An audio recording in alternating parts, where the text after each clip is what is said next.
crossroads of the world. Greed is good. With Gordon Gekko's famous phrase serving as his morning workout mantra, Mark was the youngest trader on Wall Street. His rise to fame and fortune paved by hard work, long hours, and above-average sacrifice. Bobby, his former partner and best friend from childhood, was holding him back. So was Sasha, the love of his life from college. They both said he was selfish and had an issue with nose candy. His success coach, Maurice Mo Locke, was right.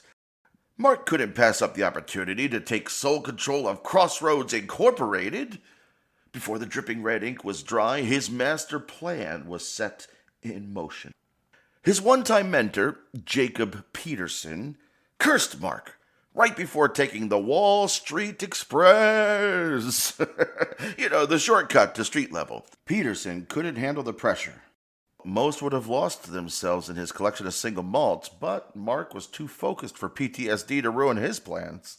In recent months, Mark secretly stockpiled cash for the coming Iblis International IPO. By the time Peterson or anyone else uncovered his maneuvers, they were out the door, or window, as was the fitting end for Jacob Peterson. That day, Mark's personal net value tripled, leveraging every asset from his entire client list. That night, his penthouse condo was a party zone for one. 7 years of sacrifice paid off. The next morning, Mark would dump the stock, double and triple his bottom line, and then he was out. Mark paid his dues. He did not love the man he had become. Tomorrow he turns 27, and he will have the cash to retire. A future philanthropic saint, or perhaps become a reclusive expatriate, or just buy a tropical island of his own. After tomorrow, there will be nothing he can't buy, probably no one he can't buy. President Mark Mamone had a nice ring to it. Sir, are you there?" The building's doorman was banging on his door. The few left paying attention, mostly because it was their job, half expected any day now to find Mark dead from an overdose, or as the result of his thrill-seeking romps. What the? The alarm never rang. The electricity was off. Mark popped out of his waterbed, slipped, and landed with a thud. The shiny black floors were flooded. His waterbed was leaking? Flat on his back, Mark's fingers were red, his hair wet from more than just water. There was a ringing in his head. Concussion? Never mind, no time. He'll go up to the doctor after trading closes. Clark, why is the electricity off? Sorry, sir. We're working on it. Clark hated kissing the ass of someone half his age, but that's the job. Looks like the entire building is down now. The elevator died just as I got off on your level. Should be fixed by 10 a.m. Wait, what? What time is it now? Mark's watch said 5:17 a.m., but the sun was blaring. He never drew the curtains. He never slept in. He rarely saw the sun from his private perch. Just after 9 a.m., sir. Shouldn't be long now. 9? The morning ding. Market's open in less than... Why is he explaining himself to this peon? Mark, still wearing his clothes from yesterday, tucked in his shirt, threw some water in his hair, and busted out the door, knocking Clark on the ground. Out of my way, you clumsy fool. $10 million should get me a working elevator at all times. Sorry, sir. Won't let it happen again. Clark's words drifted uncaring, knowingly falling on deaf ears as Mark hit the stairs, taking 2 and 3 at a time. Training for that marathon was going to pay off, finally. His state-of-the-art, top-of-the-line watch, normally overstocked with useless apps, was now totally useless. A late-night text from his private driver said Mark was on his own today. As he hit the street, a new text came through. Was this overpriced trash finally working? The delayed text from his overpriced secretary was not good news. Angra Mainyu was arrested this morning. Insider trading. Apparently, the feds want to talk to you. Mainyu was the Iblis CFO. There were conversations, but no way any record of insider trading. Mark was spinning out of control. There was not a single cab in sight. His watch didn't work long enough to call a car. That guy over there, is he laughing at me? It's your time to go down. Hard to tell through the crowd, but Mark swore he saw Jacob Peterson. Barbara, his building concierge, reached for his hand. Mr. Mamone, sir, are you okay? A little tip? You're better off walking today. The entire city is locked down. Some terrorist task force drill. A little tip, huh? As if this schmuck ever tipped. Ah, Christ! Mark thought he heard a "you wish" in the crowd of laughs. Mark took off down Church Street. He'd never make it through the crowds on Broadway. Hey, watch it! The e-bike shouldn't have been on the sidewalk, but they thought they owned the city now. Repent, for the end is nigh!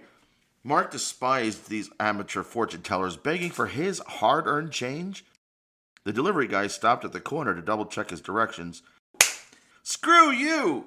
Mark grabbed the guy and threw him to the street. What was this guy's minimum wage job compared to the billions on the line today? He'll find him, buy him a fleet of bikes, and tip him $1 million in cash later. Mark hopped on the bike and took off, weaving in and out of cabs and delivery trucks that hadn't moved in 30 minutes. He blew through 3 red lights before a massive crowd was crossing, forcing him up Liberty. Barely avoiding New York's strongest, making their morning rounds, Mark tried to hop to the curb. He tried and failed, flying over the handlebars, rolling onto the steps of Zuccotti Park. Bruised and bleeding, Mark picked himself up and ran up Cedar Street, barreling through the tourists and across Broadway and back down, turning south onto Nassau.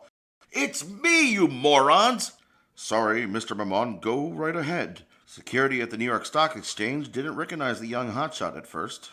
They half wanted to keep pretending they didn't recognize that spoiled brat. That's the idiot that bet his entire life on Iblis. Jacob? Mark was seeing things. Jacob was history, out of his way for weeks now. Mark froze a moment when he saw the ticker. Iblis was down, way down. Iblis assets frozen amid fraud charges, read the headline on the mounted monitor showing the accomplice being hauled away in cuffs. A lifetime of contemplation was just a few seconds for the rest of the world. He saw his path. He would lose the battle today, but he could save this. He was just a few short sails away from turning this ship around. He was the miracle kid on the block. He'll bounce back bigger, faster. He won't be back on the streets, but he knew that life too. Mark was a survivor, a fighter. His superpower was not fearing the greatest loss. The other sharks and whales never truly had to fight for what they have. Their worst day was selling off a yacht or two when a bad bet came due. Mark knew he was a street urchin. His own father told him so often enough. But he took advantage of the moment. Every moment. Maybe he flew too close to the sun. Like before, he'll study his mistakes, learn, adjust, and build back stronger than before. The chaos and noise around him seemed to fade into the background. He was in the zone now. Sell, sell, sell is today's mantra. It's go time. There it is, the look. He thinks he's Rocky, the eye of the tiger, right? What a clown. They know you're not one of them. They want you to fail. It looked like Peterson, but that voice. Hey, kid. It was definitely him. It's almost time. You really thought this would work? Were you going to buy me out? Or did you really think hiding in some remote tiki hut I wouldn't find you? Mark still thought he could play the game. I have a few more hours left. I just wanted to go out on top. Oh, by all means, take your time. I'm just here for the game. I paid extra for front row seats to this crap show. It was 7 years to the day. He ran from his neighborhood, a dead man walking, and walking, and walking. He almost never went to Manhattan. Down through Inwood and Washington Heights, Morningside and Harlem. He was born a hustler. He had to step up, only 12, when his dad was gunned down before his eyes. Before he could drive, he avenged his father, not for that loser's sake. And he had his own team. In the next 4 years, he made moves that put him next to the throne. He would have been king in the Bronx, but kings know their power is fleeting, and he did not hide his ambitions well. In a kill-or-be-killed moment of desperation, he flinched. The king was wounded, but very much alive, and scheming to end this revolution violently. Revenge was coming in hot. You were scuffed up pretty bad, eh, Marcus? He'd been Mark for 7 years now. Don't call me that. You took advantage of me.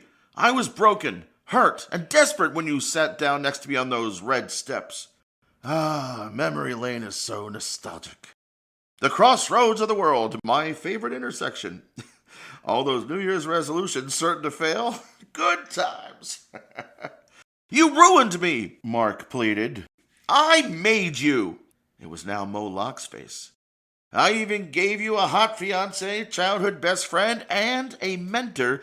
You ruined them, scared them all off, or worse. Talk about your high dives, right?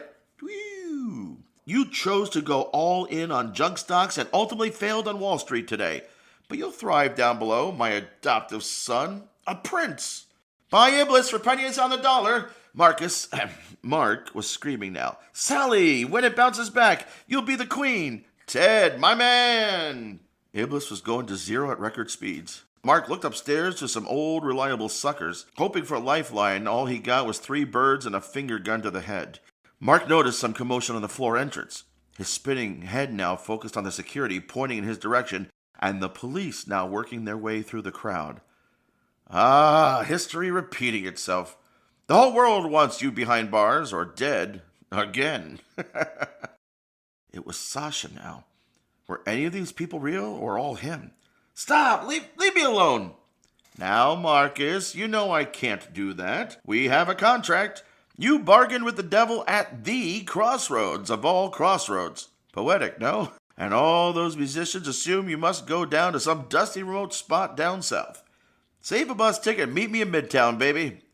He was back in that perfectly cut suit and fedora. You can't have me. I will go out on my terms. Mark ran towards the cops, landing a fist on the first jaw he reached. Grabbing the officer's piece, turned him around, yelling, Get back! Back! You think I won't do it? What do I have to lose? Nothing! Oh, so dramatic. Are you actually foaming at the mouth? This was always the most fun, the final spiral. Mark saw more officers gathering at the entrance and blocking all emergency exits and the stairs to upper levels. Now a small army of feds were filling into formation. Mark reflected on the past 7 years, and the previous 20. He was a rock star, so it made sense to go out hard at 27. Hard as he tried, tears dripped down his cheeks. Real men don't cry. That bastard stood before him in his father's skin. So many words, expletives caught in his throat, choked. Mark raised the gun to shoot the devil himself. The young officer escaped his clutches just in time to avoid the NYPD and FBI joint onslaught of bullets. Ouch! How bad did that hurt? The fallen stood and watched the aftermath of his latest acquisition. Could not have written your story any better, Marcus. So, what now? Marcus, accepting his defeat, hated small talk. So impatient! How did Marcus ever trust that smile? Now, my boy, the real work begins.